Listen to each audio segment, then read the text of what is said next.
లను తెచ్చింది రాజీవ్ గాంధీ రాయబారిలో రాజీనామా చేసి పోటీ చేసి దమ్ముందా? అక్కడ దొంగ ఓట్లతోనే రాహుల్ గెలవగలిగాడు. అఖిలేష్, డింపుల్, డైమండ్ హార్బర్, వైనాడ్లపై అనుమానాలు. మీడియా సమావేశంలో రాహుల్పై మండిపడ్డ ఎంపీ రఘునందన్. ఆయన కౌంటర్ వేస్తున్నాడు. అది రాయబరేలీలో అయితే రాహుల్ గాంధీ గెలిచింది కదా, రాజీనామా చేసి మళ్ళీ పోటీ చేయగలుగుతారా అని చెప్పేసి కూడా మాట్లాడుతున్నారు. అదే సుప్రీంకోర్టు ఈసీపై చాలా సీరియస్ అయింది. 65 లక్షలకు పైగా ఓట్లు తొలగించారు కదా, ఎందుకు తొలగించారు వాళ్ళ వివరాలు మీరు ఆగస్టు 19కి డాటా మొత్తం ఆన్లైన్లో ఉండాలి, కంపల్సరీ రాష్ట్రాలకు కూడా ఆదేశాలు జారీ చేయమని చాలా సీరియస్ అయింది. మరి రఘునందన్ రావు గారేమో ఆయన కౌంటర్ వేస్తున్నాడు. ఆయనకు ఎన్నికలే బీజేపీ ఎవరు కూడా మాట్లాడలేదు. రాహుల్ గాంధీ ఇచ్చిన అయితే కాంగ్రెస్ పార్టీ అంటే ఇక్కడ తెలంగాణ స్టేట్ లో సెంట్రల్ ఎవరు కూడా పెద్ద ఎత్తున మాట్లాడినట్టు కనిపించలేదు.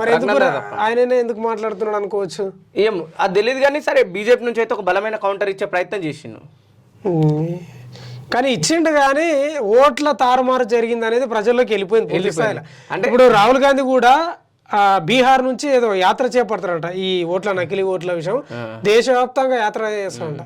చూడాలి మరి ఏమవుతుందో.